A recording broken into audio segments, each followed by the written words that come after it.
Fire. How long has it been since she last had a free day? A day just for herself, just to enjoy the sweet sensation of doing nothing. No council meetings, no riders to teach, no games to attend, and not a single decision to make. Well, except for which path to take next, the training area, the Hall of Colours, or the library. These options sound like work to me. Fernan wasn't entirely wrong, but he wasn't right either. Yes, Arya would definitely feel tempted to give a suggestion or two about the way the students were performing with the sword in the training area, or to inspect on how her people were being led by the lords she left in command, if the Eldenari showed it to her. If she went to the library, the possibility of her finding an intriguing subject to study about was immense, what would possibly drain all her energy. However, it had been so long since she last had a sparring session that she thought it would be more fun than anything. Besides, conferring with the Eldenari could be a great opportunity for her to expand her knowledge and power like Eragon had been doing, even if just a little bit. Who knew what she could find in their infinite archive of information? And finally, she was eager to find new readings, hopefully something freshly written by someone from Mount Anga, a poem or story. Arya decided that she had enough time to do it all. She said goodbye to Fernan at the main hall, from where he headed to meet Saphira and the student dragons on the outside of the mountain, and walked to the training area. She was glad she chose to wear her leather headband instead of the crown and casual clothes, for it would be impractical if she wanted to join in the training. The clashing sounds could be heard several yards from the training area, as well as the raised voices. It appeared to Arya that the trainees were quarreling with each other, but when she entered the large space with an incredibly high ceiling and stone walls, she noticed they were shouting instructions to their partners. Those who waited on the sidelines helped the ones sparring, and then they switched. The students were organized in small groups that Arya noticed to be a miscellany of different levels of proficiency. Among the groups, some of Blurdgarm's spellcasters walked giving instructions or correcting a wrong move. They had their own swords unsheathed and often taught by demonstrating instead of speaking, which seemed to Arya the right way to do it. Otherwise, they would just add another voice to the rumble, at risk of not being heard. On the other side of the area, opposite to where she entered, she saw Eragon crouched in silence. He didn't have Brissinger. Instead, in his hands, he had something that seemed like a bamboo stick. She thought it was the oddest thing to teach the ways of the sword without actually wielding one. But Eragon never did what was expected of him, did he? It amused and also intrigued her how unconventional his ways were. When Eragon acknowledged her presence there, he motioned for her to move to his side, so she encircled the entire training area to where his was.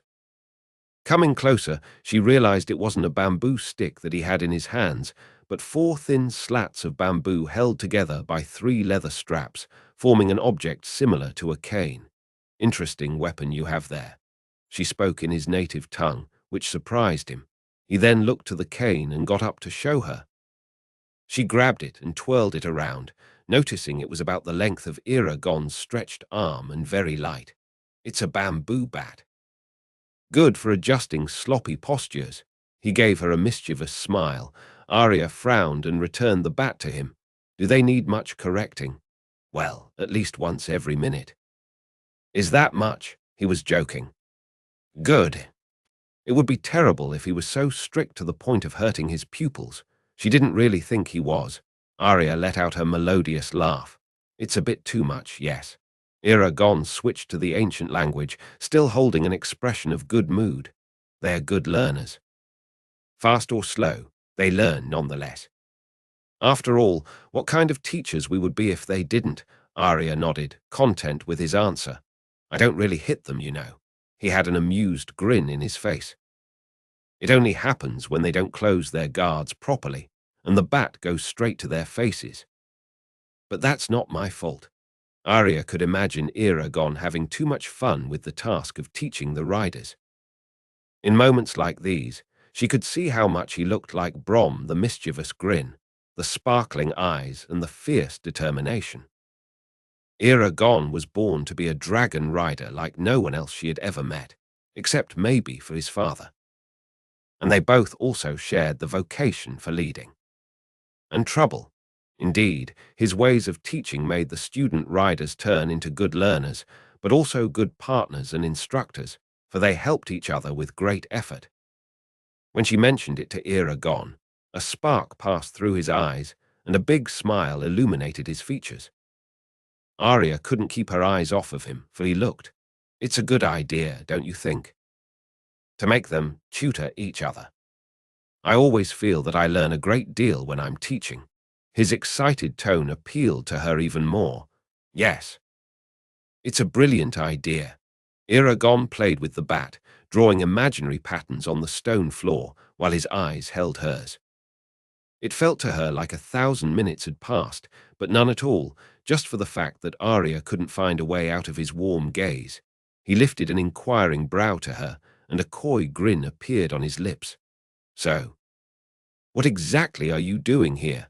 Arya untangled herself from his stare and cleared her throat. I guess I came looking for a sparring partner.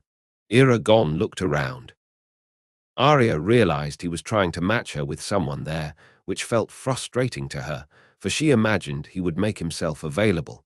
You could try to teach Rhaenyra a lesson. He looked to the only student not working with a group. He was training with Rilvan, one of the elven spellcasters, who despite being less talented than the young rider was far more experienced, and managed to subdue his opponent more often than expected. Or you can have one of the elves to cross blades with you. Not you, she asked expectantly. She watched as his lips curved in a mocking smirk. I don't think it would look good if the queen was defeated by someone using a bamboo bat against Tamerlane. Arya narrowed her eyes. Maybe he had forgotten all the times she defeated him in training, and she would have to remind him. But she guessed their combat would have to wait. I won't respond to that. He laughed loud at her annoyance. Let's find someone else then. Eragon looked around again and started to walk toward the elves. Arya thought that fighting one of her subjects could be problematic. They would probably hold back out of fear of hurting their queen, as she needed to be protected like that. And she wasn't quite sure if fighting them would be as engaging as facing Eragon in combat. Eragon came back to her bringing Estrith with him. Your Majesty. It will be an honor to cross blades with you. The elf spoke in a soft voice. Arya didn't know Estrith very well, but she seemed to be close to Eragon in a way no one else there was. Estrith showed a few signs of loyalty during Arya's stay in Mount Arnger that made her think the elf would do his will and follow his commands without hesitation. I appreciate it, Estrith. But you don't have to. I understand you have your duty to fulfill. I insist, Your Majesty. Eragon's excitement was palpable, still she felt it wasn't right. Arya wanted to fight Eragon, not someone who would draw back or would lack the skills required to match hers. She hated to feel this presumptuous, but it was true. She could only be matched by another rider, and not any rider, which made sparring so difficult for her. It won't be needed, Estrith, but I thank you anyway. With another courtesy, Estrith left to the training area. What happened? Why don't you want to fight Estrith? She is a remarkable fighter, if you ask me. Eragon seemed personally offended by her refusal. I'm sure she is. Arya responded casually and started to walk toward the exit. She felt him following her. So what is it? Without turning back to him, she said, I just don't think we are a good match. Why didn't you say so? I can find you someone else. Finally, she halted and turned. I was hoping to fight you. Oh, another day, then. He looked at his feet and brushed his moustache, a habit that told her he was uncomfortable. Arya frowned. Didn't he want to spar with her? What was the problem? He used to love it during the times when they were marching across the Empire. Arya stepped closer to him and lifted his chin with the tip of her fingers to make him look at her. What's wrong? You don't want to fight me, Arya. He had an apologetic expression. I don't fight anymore. A grunt of contempt emanated from her. I'm not asking you to fight in a war, Eragon. It's just a sparring session, even then. I don't do it anymore. That's ridiculous. What reasons do you have to act this way? Arya was starting to feel unbalanced by all the changes in his personality and behavior. She had welcomed most of them, for they made him wiser and more powerful. But she couldn't understand how there were parts of him that simply made him look like a. She hated to even think this about Eragon, but to be honest with herself, she thought he looked like a coward shying away from a fight. The imminent threat, lurking in the darkness, in the form of an army of magicians, being the main one. It confused her and made her act erratically, by faltering when making a decision or letting out her emotions. I have plenty. But now is not the time to discuss it.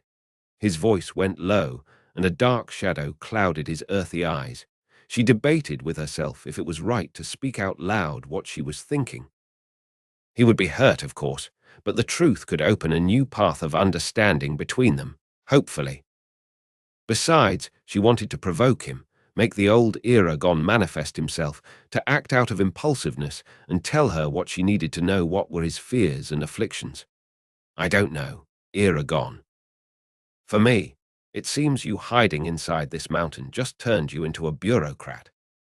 A coward bureaucrat. She laid the bait, as if he had been punched in the guts. Eragon took a step back. What? His voice was faint and shaken. You know you will be needed when the time comes. Yet, you refuse to fight. You know you are needed now, for we face uprisings and rebellions all over the land. Yet, you refuse to fight. What do you want me to think or say? Eragon shook his head in frustration. A coward. You really think I'm a coward? No, she didn't. Saying that without lying was only possible because she thought he looked like a coward. Sure, he was able to pick up her strategy, right? Well, apparently. No, for he was completely shaken, looking groundless. Eragon swayed on his feet with a lost stare. I thought I had made myself clear before. I'm needed here more than in a Lagazia. And this is not the right moment to speak. I'm teaching. He indicated the training field behind them, and Arya noticed a hesitance in the movements performed by the students. In a way, it looked like they were trying to listen to their tense conversation. Your fear of fighting will never be clear to me, she stated in a hushed voice, and turned to leave again. The damage was done. She hit him where she knew would hurt like nothing else, his sense of righteousness. If they would survive the attack, she did not know. You shouldn't criticize what you don't know, Arya. Arya could hear the pain in his tone. It was cold, and told Arya she had made a big mistake. Again. What a mess. What's happening to me? She didn't go back to mend things between them, or to make sure they would talk more about it later when their surroundings couldn't listen to their words, as it was the right thing to do. Instead, she continued her march away from him. He was hurt, but she was hurt too. Arya was mad that he knew the hardships she was going to face when the new enemies finally make their move. She was going to face. No, all the people in Alagaezia were going to face it. Why the others didn't seem as hurt as she was. Clearly Nasuada would want her subject to fight for her, wouldn't she? How about Orig? His foster brother was the most celebrated fighter in the world, and he didn't even consider discussing his absence more deeply. Why was she the most affected by his decision, when she was obviously the most capable among all the monarchs of defending herself and her people? Her head was spinning. It meant more to her than it did to anyone else. It hurt her more deeply than it did to anyone else. It pained her also that she could be so childish. If he said he had his reasons, then he was in his right to keep them for himself. But no, Arya took it personally, like he didn't trust her enough to share. She wondered if her behavior was justified by how much she expected from him now that they agreed to be more. Has anything really changed between them after their agreement? They were closer, physically and emotionally, that was obvious to anyone paying enough attention, but it felt to her that they had hit a wall. It's what she wanted from the start, to have limits, ground rules. Or wasn't it? Ugh, you are acting really stupidly. Again, Fernan sounded superior, complacent. And where were you that you didn't even try to stop me? I was busy, letting you make your own mistakes, as a normal person does. And don't try to blame this on me. I'm not a normal person. I'm a rider and over a century old. Yet, I find myself doing the silliest things lately. I've been changing my mind and saying hurtful things or sharing too much personal information. And blaming you for my mistakes. She was disheartened. I wonder why would that be? He said in an amused sarcasm. She breathed heavily. And I wonder if he will ever stop making me feel this way. He's not doing anything. You are the one overreacting to him simply being himself. Fernan's humming filled her mind, what made her think he enjoyed her struggling more than she deemed appropriate. He knew he was right, and she did too. Saphira, do you think I had turned into a coward bureaucrat? Eragon reclined in his chair at the eyrie, where he had been ruminating his disagreement with Arya. A little bit. You are even getting fatter. He frowned and slid the belt around his waist. I'm not fat. I didn't say you are fat. I said you are getting fatter. There's a big difference there, I suppose. He said in a bad mood. Saphira was laying down on her cushion, resting after teaching all day. She stared at him with her concerned blue eyes. You are not a coward, Eragon. It takes a great amount of courage to do what you do. Doesn't she know that? He was feeling hurt and lonely, for he always thought that Arya understood him completely, better than anyone else. I don't know why she said that. She's acting weird lately. Saphira sounded concerned. Right. Eragon raised his pitch. Her mood swings are killing me. Has she always been this volatile? A little, not much. More strong-minded than anything, though. You mean she's stubborn? She let out a rumble of laughter. Your words, not mine. Eragon felt uneasy. Dealing with Arya under the light of their new and complex relationship was like stepping into quicksand. They were both being pulled in, and afraid it would end up suffocating them. Eragon knew that she thought he wanted to embrace every opportunity they had of being together, but it wasn't exactly how he felt. He craved being with her very much, but knowing she would fly away afterwards not to be back again in 10 years created a huge turmoil inside his heart. Still, he was willing to try, even though it wasn't at all costs. He wanted her to want it too. He wanted her to stop antagonizing him so much. Before, when he was nothing more than a boy in love, she would just keep her distance. That he could understand. The distance naturally created a clarity to their relationship. He knew exactly where they were at, for better or for worse. But this grey area they had fallen into was confusing and uncomfortable. Knowing her true name did little to placate his anxieties, if it didn't worsen it. Now, he just didn't know how to act, what he could do or say, and how much she was willing to let her feelings for him to develop. But above all, he wanted her to know him. Actually know him, not the words of his name, but his core. To know that he wasn't afraid of fighting, but instead he was shaken by the idea of cutting, piercing, slashing, decapitating. Killing. Eragon didn't want to kill anymore.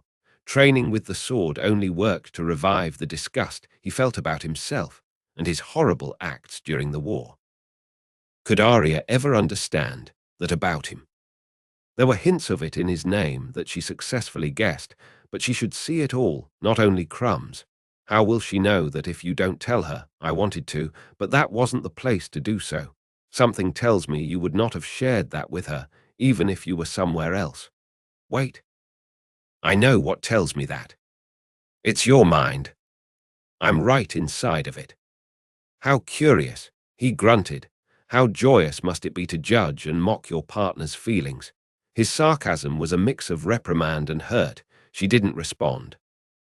They both rested their heads, Saphira on her front paws and Eragon on the back of his chair. Eragon closed his eyes and expanded his consciousness, willing to enter a meditative state and leave his aching chest behind. It was hard. His dissatisfaction was bubbling up inside of him and threatening to unbalance his mental discipline. He remembered her words. Word. Coward. He hated it. It made him mad, angered. That word was the pure disregard for all the sacrifices he had made throughout his entire life. The fact that she had said it created an unusual feeling of pettiness in him. How could anyone say that after all he had done? It wasn't fair. He deserved more. Eragon, Saphira called to stop this unhealthy line of thought. He breathed heavily and forced himself to go into meditation, fighting his anger. It was almost impossible, and as soon as he opened his mind to his surroundings, he touched the familiar music that was Arya. She was at his door about to knock. Before she did so, however, he used his magic to unlock it and turn the door knob. Slowly, the door slid open in front of her. As she stepped inside and locked it again, Eragon rose from his chair and walked to stand before his desk. They were facing each other, several feet apart. Arya didn't move to close the distance. Neither did he. What? You forgot to tell me something. What else do you take me for besides a coward? Eragon, I know you're angry, but this is not going to solve your problems with each other. Let her speak. A fire started to burn his insides and blush his features. As to try to placate the burning sensation, his breathing quickened. Arya hesitated and shot a look towards Saphira that, noticing her discomfort, excused herself and flew away. Before she threw a last thought inside her partner's head, I'll leave you to it, but don't do anything stupid. I can't promise you that. Eragon, go, Saphira. I'll be fine. I didn't come here to fight. Arya's voice came out low and confident. Why then? I wish to apologize for what I said. My behavior was inexcusable. Eragon narrowed his eyes and shook his head. No, I will not accept it. Arya seemed shocked. She gasped and motioned to step forward, but halted when Eragon moved. He walked slowly toward her, almost like a feline after a prey. Your apologies mean nothing if what you said represents the opinion you have about me. Losing her confidence at the sight of him, Arya simply shook her head. It doesn't. So you were lying before. Or are you lying now? I'm not lying. Eragon kept moving forward. They were 8 feet apart now, which means you were lying. So I need you to tell me, Arya. Tell me exactly what you think of me. Arya seemed paralyzed, and that passiveness angered Eragon even more. He wanted her to react, to clear things up. But instead she just stared at him, her gem-like eyes filled with fear. No, it wasn't fear, but what was it? Say it, Arya. His voice was rough, demanding. 5 feet now. I don't think you are a coward. Are you sure? 3 feet. She gasped again. Eragon saw her chest rising and falling back down over and over, letting the air in and out in small blows. Arya nodded. 2 feet. There. He knew. What was it? No, it wasn't fear. Far from it. It was fire. Her combat fire. Her passion fire. 1 foot. The crushed pine needles crawled inside his nostrils and filled his lungs. He took a deep breath, closing his eyes, and it was like taking a drag of Cardass weed. His legs instantly went numb, and his head felt light. Eragon leaned forward and supported his weight on his palms placed against the wooden door. Between him and the door was Arya, her face inches away from his. You are not a coward, she whispered, her voice cracking by her quickened breathing and her breath warming his skin. You are the bravest man I have ever met. They were breathing the same air, their scents were mixing together. Her features seemed out of focus from the proximity, but he could tell she had the most appealing pair of lips, red like cherry. The heat coming from Arya's body surrounded Eragon in an embrace, enlacing him for herself. As to prove it so, she raised her hands, and they glided from his waist to his shoulders on the velvet of his vest. At the contact, she closed her eyes. Her fingers dug into his shoulders in a movement that, to Eragon, symbolized an internal debate between wanting and rejecting. No, Arya was not going to rebuff him again. Eragon closed the final inches and moved his body against hers, keeping her pressed between him and the door. All of him could feel all of her. He moved even further to increase the pressure on her, and she let out a small groan but didn't open her eyes. From the wooden door, his hands slid to her shoulders, then to her sides until the line of her belt. He enlaced his fingers around the leather to keep her there, secure by his touch. Arya, his hoarse pleading made her open her slanted eyes slowly. "Meet me halfway, will you?" She stared at him intensely, and for a second he considered she was readying to push him away. What she did instead threw him in an ecstasy he had never felt before. Arya pulled him to herself, as if they weren't already close. Her right hand grabbed the hair on the back of his head, and her left hand went under his arm and around his waist to rest on his lower back. Her breathing started to caress his neck, what was enough to send shivers through his entire body. But it wasn't all. There, on the right side of his neck, Arya laid down the most tender and smooth kisses Eragon had ever thought possible. If her hands weren't firmly holding him, he would have fallen to the ground, melting under her touch. Eragon felt completely unstable. For someone who could easily transcend his physical body, that small, delicate touches created such a wave of pleasure that it wasn't hard to believe he was completely defenseless before her. Arya continued the assault to his senses as he let out a soft moan in her ear. That sound coming from his trembling lips was enough to add wood to the fire. Her grip on his hair tightened, and with the hand she had on his lower back, she almost tried to fuse their bodies together. Her smooth kisses turned into a ferocious attack when he felt her teeth grazing his skin, leaving him out of breath. He moved his head back to see her. They were both panting. They were both inebriated. His fingers let go of her belt and found their way to her hips. Eragon's wish was to explore her all over, to memorize every curve of her body with his palms, to mark her as only his. He wouldn't dare, though. Arya looked like a goddess, however a goddess looked like. If there was a deity somewhere, this was how he thought it would look like, how he thought it would make people feel. No question about it.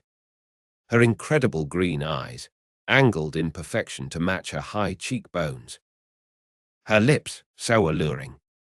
Her honey skin painted with the lightest shade of pink. Eragon could go on and on about her appearance, but what really mattered after all was that she chose to lock him in her embrace. The goddess chose him.